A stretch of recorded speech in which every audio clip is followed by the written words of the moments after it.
Hello friends, welcome back. आज की इस वीडियो में आप सबका स्वागत है।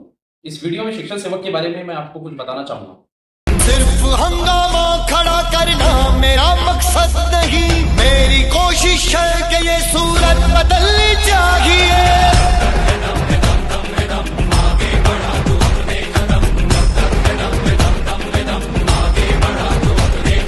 मेरे सीने में नहीं तो तेरे सीने में सही हो, कहीं भी आग लेकिन आग जलनी चाहिए।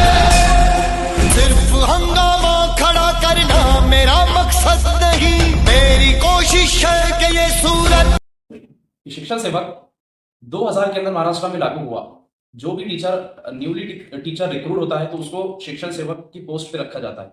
मतलब ये कि उसको पेमेंट कम मिलती है, कोई अलाउंसेस नहीं मिलता है और उसको सीएल वगैरह भी कम मिलती है। तो ये सिर्फ और ये रूल सिर्फ महाराष्ट्र में और गुजरात में ही है।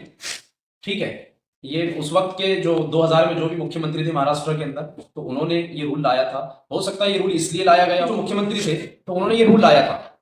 हो सकता है उस टाइम में ये रूल लाने की वजह क्या थी, हो सकता है महाराष्ट्र की उस वक्त में जो फाइनेंशियली जो कंडीशन है वो थोड़ी वीक होगी। मे भी पॉसिबल, ये सोच के गवर्नमेंट ने पॉलिसी बनाई होगी कि जो नया टीचर रिक्रूट होगा उसको शिक्षण सेवक कहा जाएगा और उसको सैलरी जो है तो कोई अलाउंसेस नहीं मिलेगा और सैलरी एक फिक्स होगी। अब टाइम टू टाइम ये चेंज होता गया। फिर ये जो शिक्षण सेवक का जो अमाउंट मिलता था 2000 के अंदर, उसके अंदर फिर कुछ increment, time to time increment होता गया। तो आज की महाराष्ट्र के अंदर 16,000 रुपए जो नया टीचर रिक्रूट होता है पेपर देकर, तो उसको 16,000 रुपए पेमेंट मिलती है 1 से 8 पर। पहली से 8वीं की टीचर को 16,000 मिलती है, 9वीं से 10वीं की टीचर को 18,000 और 11वीं से 12वीं की टीचर को 20,000 रुपए मिलती है। तो ये अभी का सीन है ये पेमेंट का। ठीक है, लेकिन अब जब ये टाइम टू टाइम चेंज होता गया तो गवर्नमेंट ने जो है तो शिक्षण सेवक को हटाया नहीं। मतलब एक शिक्षण सेवक एक ऐसा रहता है कि एक टेम्पररी टीचर रहता है। तो गवर्नमेंट ने जो है तो अब सिचुएशन महाराष्ट्र की बदल गई है। यहाँ पर अभी फाइनेंशियली बहुत स्ट्रांग है, एक स्ट्रांग है फाइनेंशियली। तो गवर्नमेंट ने अब जो है तो इसको हटा देना चाहिए शिक्षण सेवक को और फुल टाइम टीचर कंसिडर करना चाहिए और उनको सारे अलाउंसेस मिलना चाहिए। क्योंकि जो अभी पेमेंट मिल रही है, अगरचे कोई टीचर महाराष्ट्र के अंदर अगर कोई विदर्भ वाला है और अगर वो मुंबई के अंदर जाकर उसका सिलेक्शन हो रहा है, वहां पर उसको क्या पेमेंट, अगर वो फैमिली वाला है तो उसको ये पेमेंट के अंदर कुछ काम, मतलब उसका रहने का खर्चा ही 8,000 10,000 रुपए आ जाता है, रूम का रेंट उसका, फिर उसका खाना है, फैमिली के खर्चे हैं, हॉस्पिटल वगैरह है, ये सारे चीजें। तो 16,000 रुपए में ये नहीं पुरता है 16,000 रुपए। अभी वीडियो में एक वीडियो चलाऊंगा आपको, आप वो वीडियो को देखो। एक मी शिक्षक आहे सर या ठिकाणी भांडर या ठिकाणी. आणि इथं काय करता आपण? इथं आज सुट्टी आहे सर. सुट्टी असल्यामुळे मी आज इथं शेतावर काम करतोय. का बरं? 16,000 सर काहीच भागत नाही, त्याच्यामुळे सुट्टीचा उपयोग कसा तरी करून घेतो आणि गावाला जायचं म्हणलं तर सर 5-6 हजार लागतात. माझं गाव इथून जवळजवळ 800 किलोमीटर आहे, त्याच्यामुळे मला 16,000 भागत नाही. मी कुटुंब सुद्धा आणलं नाही. मला 16,000 मध्ये न भागल्यामुळे मला शेतावर काम करावं लागतंय. बरं, कधीपासून तुम्ही हे काम करता? मी हे 4 महिन्यापासून सर काम करतो. हे आज सुट्टीच आहे, आज रविवार सुट्टी असल्यामुळे मी या ठिकाणी सुट्टीचा उपयोग करून घेतोय. माझा उदरनिर्वाह पण होतोय आणि पैशाची चणचण मला भाग ह्याच्यामध्ये ते काय होतं, पैसे पण भागून जातात. 16,000 मध्ये न भागल्यामुळं मला एवढं ते काम करावं लागतंय.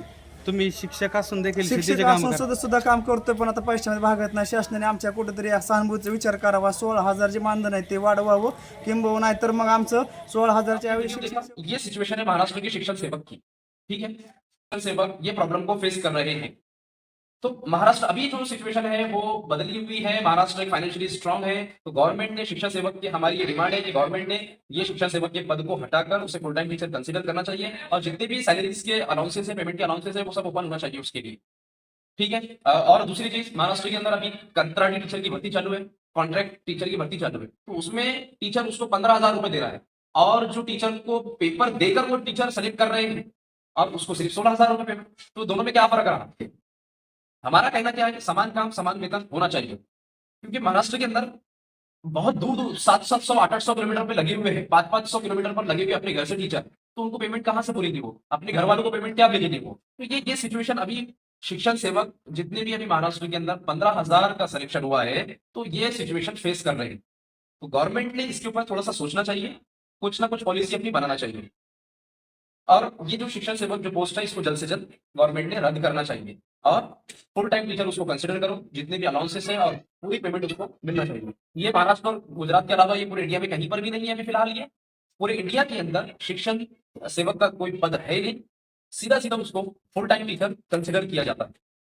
सेंट्रल गवर्नमेंट में भी अगर प्राइमरी टीचर होता है तो डायरेक्टली उसको फुल टाइम टीचर कंसीडर करके पूरी पूरी उसको सैलरी मिलती है, सारे अलाउंसेस मिलते हैं। और नई एजुकेशन पॉलिसी के अंदर भी कंसेप्ट शिक्षण सेवक का कहीं पर भी नहीं है, कोई पोस्ट शिक्षण सेवक की नहीं है। तो फिर गवर्नमेंट को चाहिए कि वो अब ये रूल शिक्षण सेवक पोस्ट को हटा के फुल टाइम टीचर कंसीडर करे और सारे अलाउंसेस मिलना चाहिए। तो हमारी ये डिमांड है गवर्नमेंट से, जितने भी शिक्षण सेवक हम है 15,000 लगभग रिक्रूटमेंट हो चुका है महाराष्ट्र के अंदर और अभी भी भर्ती है, सेकेंड फेज होने वाला है। तो गवर्नमेंट ने थोड़ा सा इसके ऊपर पॉलिसी, अब इसीलिए जितने भी टीचर सेलेक्ट हुए हैं अभी ये पवित्र पोर्टल से 15,000, ये सबके जो पेरेंट्स हैं अभी सातारा के अंदर आंदोलन शुरू है, बेमुद्दत उपोषण वहां पे सातारा पे शुरू है, तो वहां पर प्रोटेस्ट कर रहे हैं जितने भी शिक्षण सेवक हैं उन सबके पेरेंट्स। और ये कंटिन्यू होना चाहिए प्रोटेस्ट। क्यों? क्योंकि भाई शिक्षण सेवक वो भी एक इंसान है, उसको क्यों नहीं अलाउंसेस मिल रहे हैं? जब टीचर को सेलेक्ट हो जा रहा है तो उसको अलाउंसेस क्यों नहीं आते? क्या वो टीचर नहीं है? क्या आपने उसका पेपर नहीं है? कहां पर वो कम पड़ गया है? उसने पेपर दिया है, उसने एक दो पेपर दिया है और अब उसको ये शिक्षण सेवक क्यों फेस करना चाहिए? जबकि स्टेट के पास में अच्छा खासा पैसा है, फाइनेंशियली बहुत स्ट्रांग है, तो सारे अलाउंसेस उसको मिलना चाहिए। तो बस यही इसी वजह से सातारा के अंदर प्रोटेस्ट चल रहा है। सारे के शिक्षण सेवक के जितने भी पेरेंट्स हैं वो वहां पर प्रोटेस्ट कर रहे हैं। एक ही हमारी डिमांड है कि समान काम समान वेतन मिलना चाहिए। ये नई एजुकेशन पॉलिसी में कहीं पर भी शिक्षण सेवक का कोई पद है नहीं, फुल टाइम उसे टीचर कंसीडर किया जाए और पूरी पूरी सैलरी मिलना चाहिए। काम वही हो रहा है, हम भी यहाँ पर हमारे पास में पूरा काम मिल रहा है स्कूल के अंदर, फिर अलाउंसेस क्यों नहीं? बाकी अदर्स टीचर को अलाउंसेस मिल रहे हैं, शिक्षण सेवक को क्यों नहीं? तो ये एक हमारा डिमांड है गवर्नमेंट से।